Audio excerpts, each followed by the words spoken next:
Okay, Tim. And in which war did you serve? I served started out with the Vietnam War Okay. And then you went on. with Cold War. Mm-hmm. Uh, well, we'll do it chronologically. Okay. And what was your branch of service? I was the United States Army. Okay, and then you went on to the reserves? Yes. Okay. Army reserves, right? Right. Okay. And what was your highest rank, Tim? Sergeant first class. Army first class. And just kind of starting from the beginning, can you just briefly tell me in what general locations did you serve? Just from basic training, just give me the locations. We'll talk in more detail about each one later. When I enlisted, I went to City Fort Polk, Louisiana for basic training. I graduated from basic, went to Fort Belvoir, Virginia for my engineer equipment course.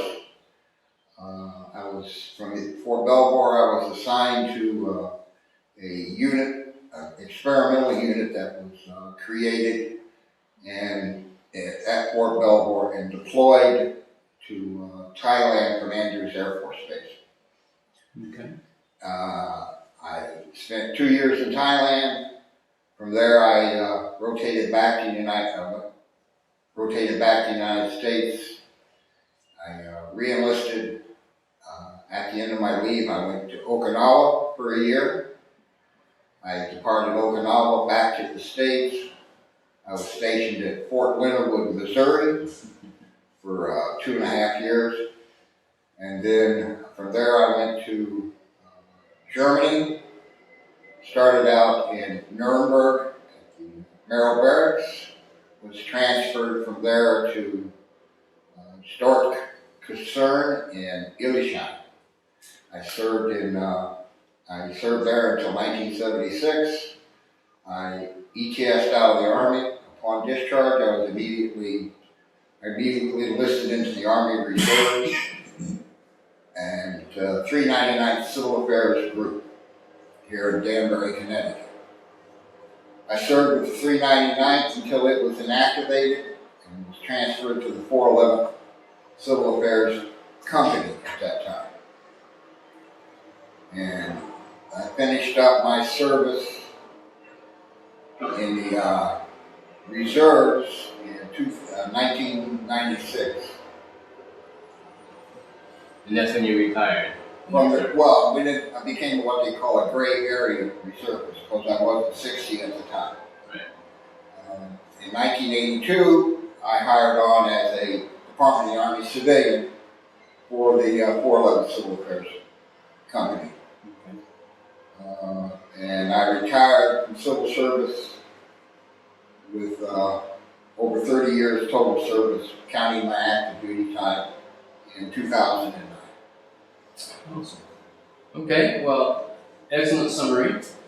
So what I want to do, Tim, is I want to take you back to before you joined the service. Were you drafted or did you enlist in the service? My high school, when I was in my senior year, I turned 18.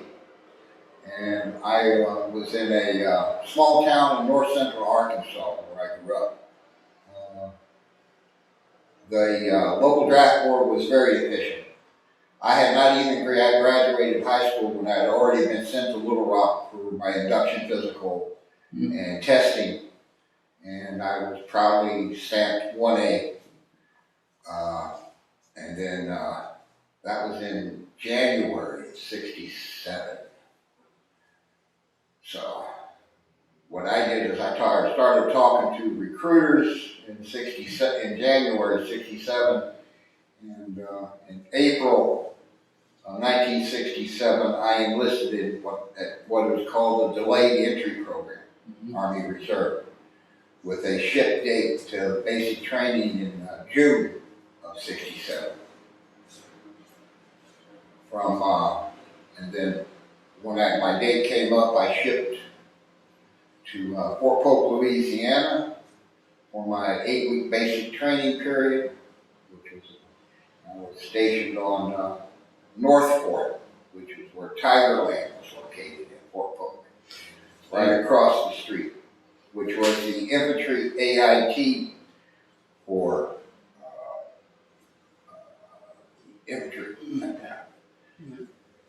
What was it like for you when you went to basic training? What was your first remember your first days there? Baby. I didn't know what my first name was or my last name was, except for what the drill sergeants called us. And shall we say, can't use those words in public today. They're, I learned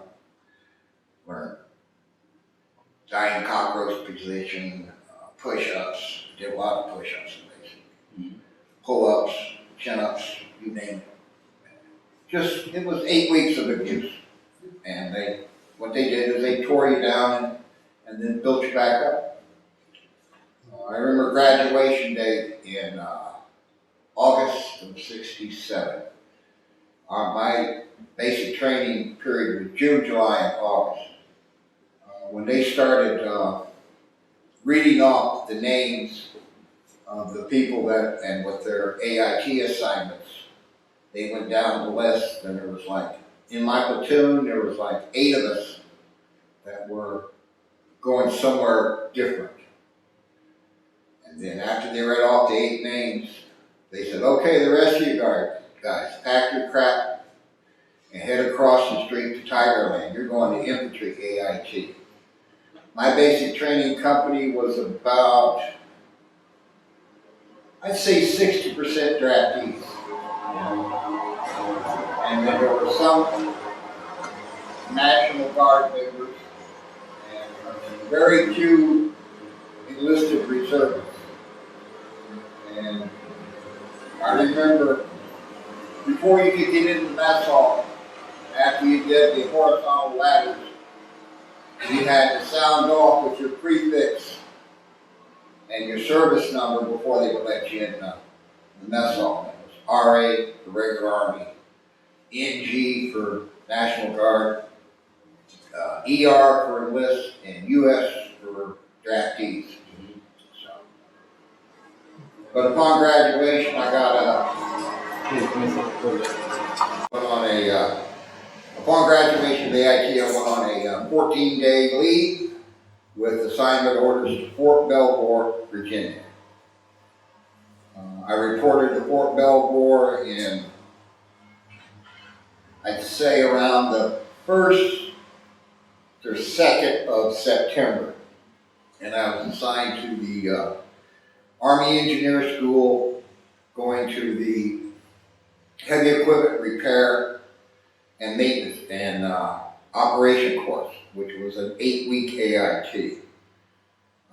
I finished the AIT, scored high enough in the overalls for the school, and was selected to continue at Fort Belvoir for another 10 weeks in the Engineer Equipment Repair course, which is what my MOS became, 62B at that time. Graduated from AIT, was immediately assigned to a experimental unit they had created at Fort Belvoir. It was a 22-man engineer, 3rd echelon maintenance detachment. It was the 144th Engineer Detachment. We went through all of the prerequisites before deployment at Fort Belvoir. Before we deployed, I was granted a 30-day pre-deployment leave where I was able to go home and spend time at home. At that time, we didn't know where we were going. I came back the day I left Arkansas to come back to Fort Belvoir was the day Martin Luther King was assassinated. So I flew out of Little Rock through Memphis, and things were crazy that day, very crazy.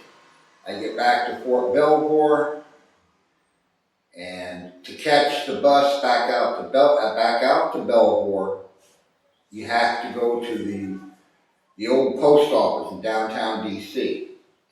Well, needless to say, DC was not a place you wanted to be that night. So I'm in dress greens, waiting for the bus out to Belport, and the only thing on the streets were Jeeps with machine guns. And everything to the north was on fire, burning, because of the riots in DC.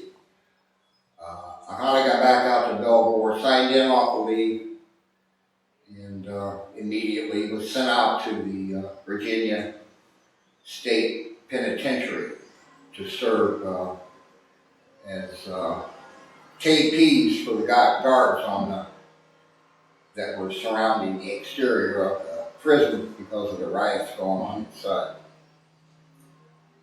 After that, we finished up all our deployment stuff, and then on 20 April, we deployed out of Andrews Air Force Base in a C-141 through via Anchorage, Wake, Yokohama, Japan, and ended up in Korat, Thailand. We didn't know we were going to Thailand until we cleared continental United States out of Anchorage and were over the Pacific, is when they handed out Welcome to Thailand books to all of us on the bird. Really? Yeah, it was a happy, happy flight from then on. Yeah.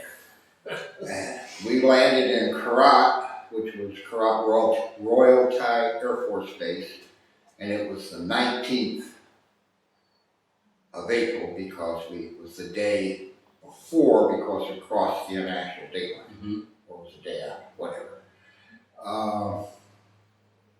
And then we spent 3 months there, and then we deployed up country to a place called Rumchit Chai, Camp Rumchit Chai, which was right outside of a place called Sakonnakom, Thailand. Could you spell Rumchit Chai? RUAM, second word CHIT, third word CHI, Rumchit Chai. I'd never be able to spell it. I know. And I was assigned, my unit was assigned to a maintenance company, and we were a engineer repair company. Our job was to work on all of the heavy equipment that was being used up by the engineers that built a road from Sakonnakom, which was it was Route 22, and that road ran 56 kilometers, and it was primitive dirt, and our job was to create a 2-lane high-speed asphalt highway out of it. Mm-hmm. And it went up to ran up to the Thai-Laotian border at an air base called Nakhon Phanom. Geographically on the map, it was north of the 17th parallel. Our base camp, and it was north of the DMZ, and the air base. It was the northernmost air base located in Thailand. The unique thing about that air base is the only thing that flew out of there were A-1 Skyraiders. And Jolly Green Search and Air Rescue, Mm-hmm. the Sikorsky aircraft, helicopters, and forward air controllers. There wasn't a jet bird on that air base. It was the first, I think, air commando wing. Really? Really. And so it was in support of Vietnam, right? Oh yeah, direct support. Yeah. And our highway was the main supply route from the deep water port in Sadahi for all of the munitions and stuff that was hauled north to all the air bases. The project started out with the Korat bypass, the Bangkok bypass, Korat bypass, and then up to Udorn, and then the last leg of it was called the Friendship Highway, Route 22. It was the last leg of the Friendship Highway, and when I left in April of '70, all but 5 clicks were completed. 5 kilometers on the highway. So in 2 years, less than 2 years, we laid about 50 kilometers of high-speed asphalt. They had some curbing and stuff they had to finish up, but they had all of the box culverts in, the asphalt down. It was amazing. And we ran 7 days a week, 18 hours a day. That's about 30 miles on highway. Yeah, about 30, I think it was 35 miles. Wow. 56 clicks. And so I rotated out of Thailand in April of 70. Went to good old city Oakland, California, and decided to re-enlist. So I re-enlisted in Oakland. Active duty? Yeah, it was, I did a 6-year re-enlistment. And because my MOS was a critical MOS, I was given a re-enlistment bonus and pro pay, because at that time that was just part of the re-enlistment package. So I went on a 30-day leave, and I had orders to report to Okinawa Army Mashinada service area in Okinawa, which was the depot repair. And reported, did my leave, came back, deployed through Oakland to Okinawa. Spent a year on Okinawa, came back. What were you doing in Okinawa? Rebuilding forklifts. Okay. But not what I had envisioned. No. But we were running, 12-hour shifts. And the Mashinada service area was the major rebuild depot for all of the wheeled vehicles that were coming out of Vietnam. They had the roll-on, drag-off container ships that would haul the blown-up stuff out of Nam. They would stage it down along the beach at Mashinada, and then as they'd start runs and rebuilding. I worked for a while in the teardown area, stripping forklifts down to the bare frame, and then they'd acid dip them and start all over. It was nice, clean, no Agent Orange.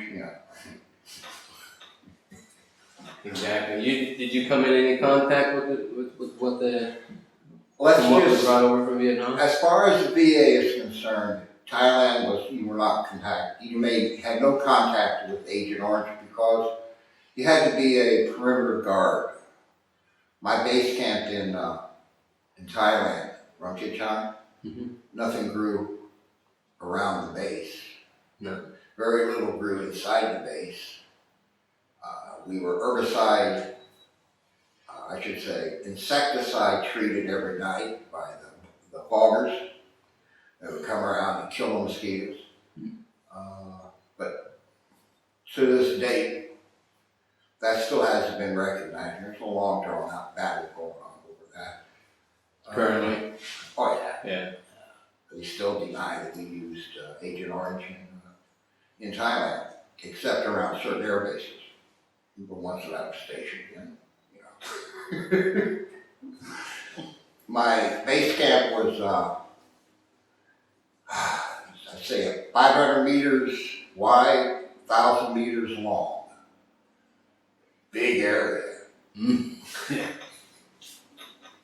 Everything was close to the perimeter there. But that's beside the point. Where was I? I was in Okinawa. I left Okinawa, came back to the States, and was assigned to Fort Leonard Wood, Missouri. And I was assigned to the 5th Engineer Battalion, which was Permit Party Fort Leonard Wood. And we were the post R&U battalion. We did The post what? R&U, repairs and utilities.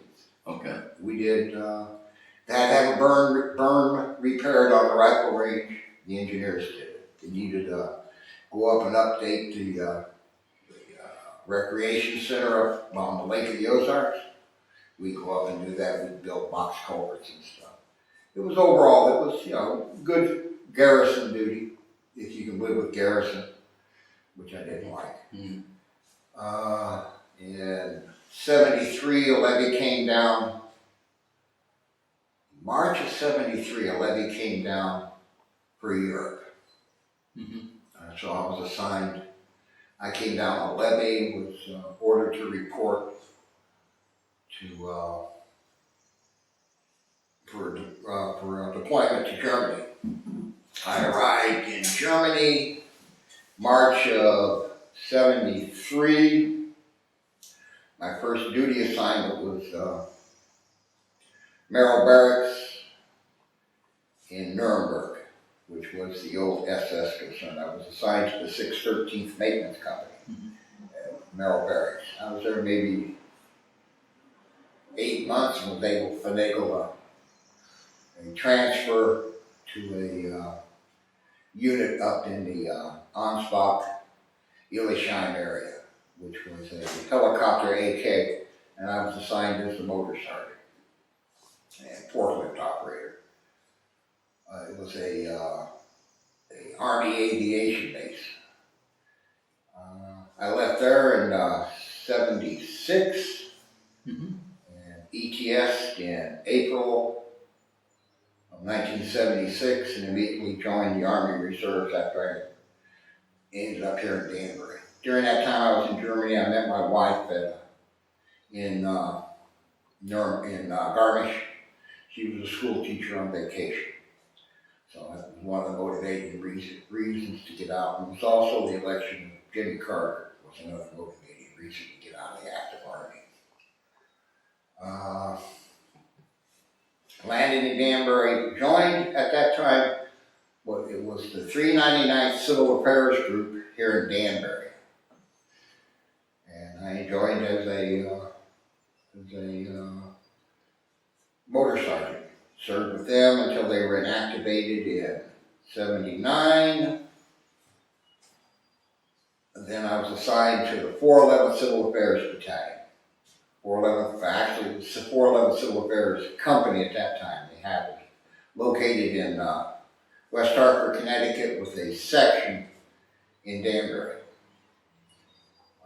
I stayed with them until my retirement. In 1982, I went to work for the battalion or the company as a unit administrator. I became their answer man. And I was dual status where I was a reservist and the Department of Army civilian.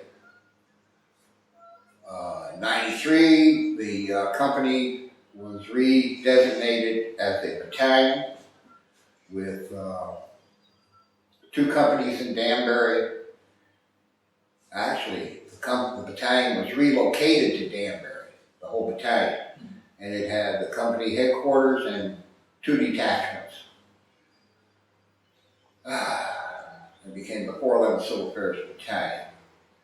And the 411th Civil Affairs Battalion participated in every post-conflict the country was involved in, from Grenada, Panama, Desert Storm, Iraq, Afghanistan. Right now, they don't have anybody deployed at this moment, finally. I served with them from 82 until 96 when I was involuntarily retired from the reserves because of the maximum years of service as an E7. Because of my data hire, I was able to keep my civilian job. So I stayed as a civilian. When I was retired from the active reserve, I went into the retired reserve, which is what they call gray area. You're not old enough to collect your retirement check, but you have access to PX and commissary and all those other benefits. And as a DA civilian, I continued to work and pay the troops and make sure their stuff was taken care of. And when I turned 60 in 2008, I started collecting my Army retirement, and by federal law, I could not stay beyond age 60 as a civilian employee Right. of the United States Army, because it's one of the congressional things they did to us. So 30 days from my 60th birthday, I was involuntarily retired from civil service. And that's my military career. Okay. You know, total of 42 years, or 41 years, 10 months, 29 days. Wow. That, between active, reserve, and Department of the Army, and retired reserve. Wow. A lot of service. Yeah. A lot of service. Well, let me ask you a few questions. I'm going to take you back to a few things. First, why the Army? Why did you choose the Army as opposed to Air Force, Navy, Marines, any other branch? My dad was Army Air Corps supply, and he enlisted in '39, and he spent back then in 1940 when they implemented the draft, and 41 when they after the invasion to the Pearl Harbor attack by the Japanese. Mm-hmm. Everybody that was currently in the military, in the Army, were grandfathered to duration plus 90 days. So he served until 46 before he got out. And his advice to me was, get a skill. He said, if you want to go anyway, if you don't go and they draft you, you will be in the dirt, getting shot at. You know, so I enlisted for to become a heavy equipment repairman or operator in repair. Mm-hmm. And that was my main motivator, because the writing was on the wall. In 1967, you didn't want to be graduating from high school, because you had two choices. If Mama and Papa had money, you could go to college. And if you didn't have money, you were going for a trip. All expenses paid, vacations.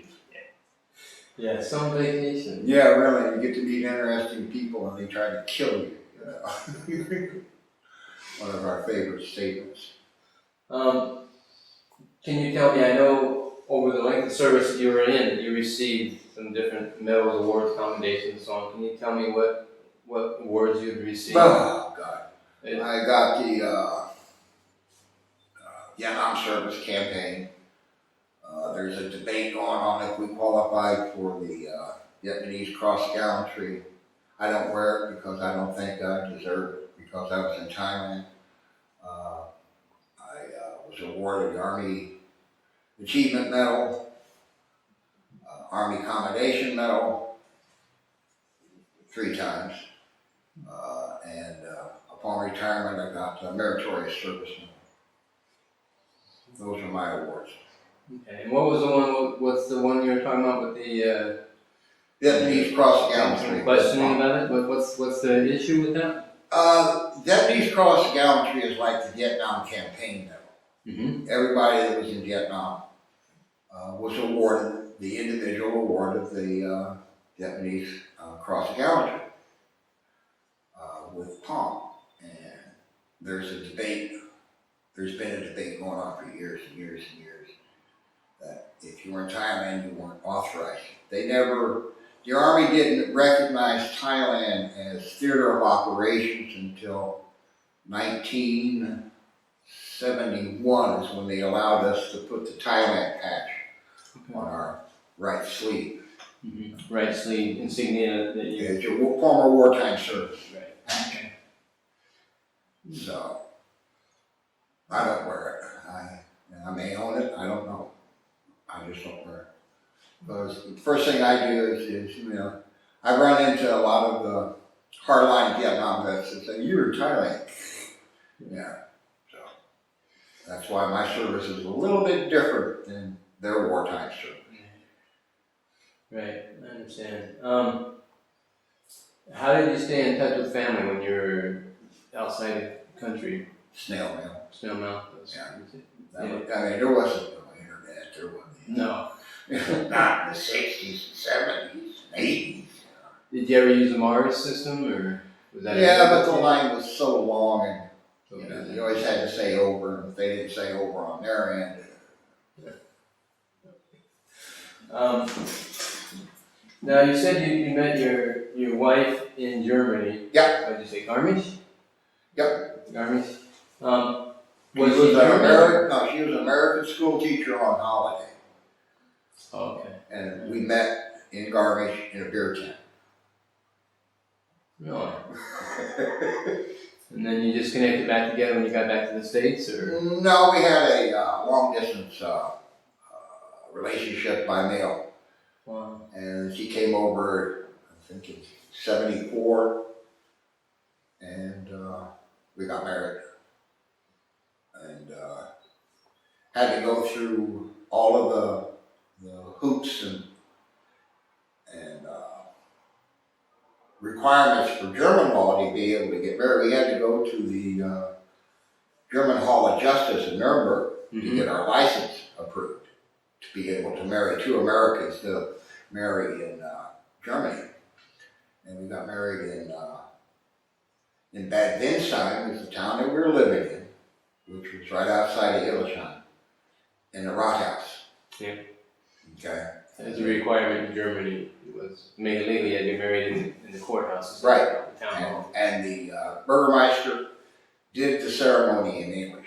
Oh, did he? Yeah, he loved it. He was just tickled to death being able to marry two Americans. A year later, my oldest daughter was born, and she was born in Nuremberg Army Hospital. Oh, okay. So she has dual citizenship. She doesn't have, she has a reported birth abroad. Mm-hmm. Department of State certificate of birth. And so we came back as a family unit in '76. So she stayed there with you. Oh yeah, she moved over. Actually, she taught for a year and a half, no, a little over a year at The Dodge School? Yep, in Hildesheim. Department of Defense Schools. Because she was a school teacher here in the States, so she got a job for a year. Did you get the GI Bill or anything? Did you use that? Oh yeah, I did the GI Bill. I did I sucked up my 36 months at $420 a month. I pulled an associate's degree out of it. Okay.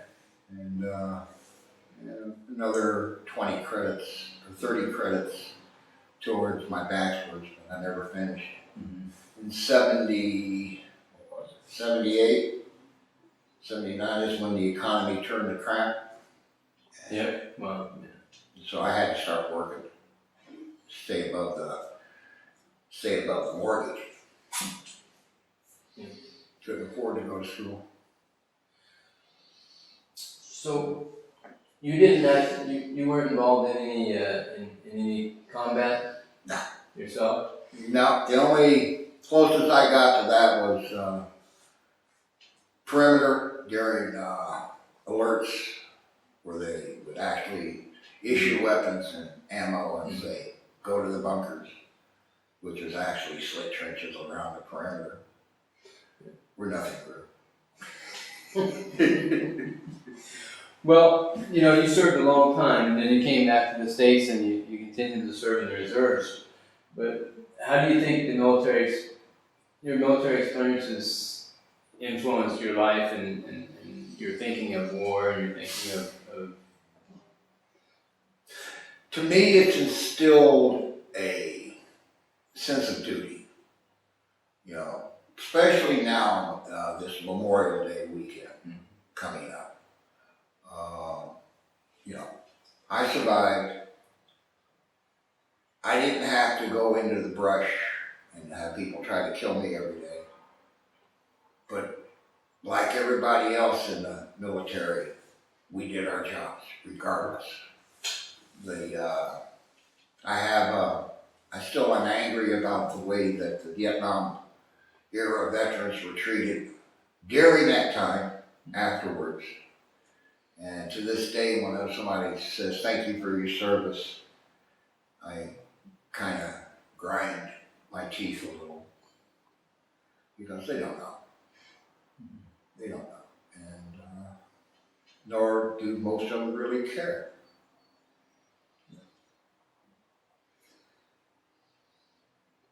So, are you involved? I see your hat. Yeah, I'm You're involved in an organization that's oh yeah, I'm a member of the local VFW. As you can tell by the hat, Post 149 here in Danbury. I'm also a member of the Vietnam Veterans of America, the American Legion, the DAV. So you say very involved then. Yeah, I've also served I'm a past president of the Danbury Council of Veterans. I've served 2 terms as president. And I've been participating in the Danbury Memorial Day parade since 1976. So what does the Danbury Council of Veterans, what is their purpose of their We are the keepers of the memorials. Our main job is to put on a Memorial Day parade. But if you drive around Danbury and you see all these different memorials that are in town for you got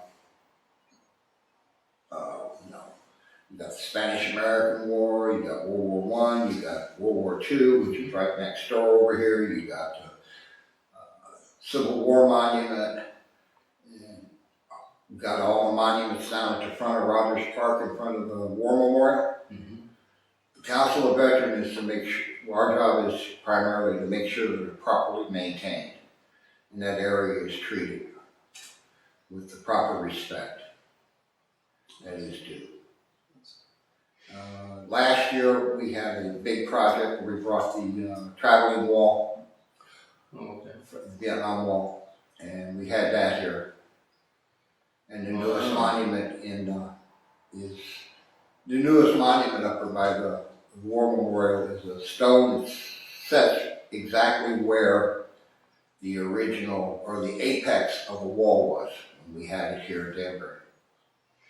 Oh, nice. Yeah, it's a commemoration stone. And that was during my tenure as president of the council. That was a year's worth of work to get that thing set up and done. Well, you've been serving for a long time.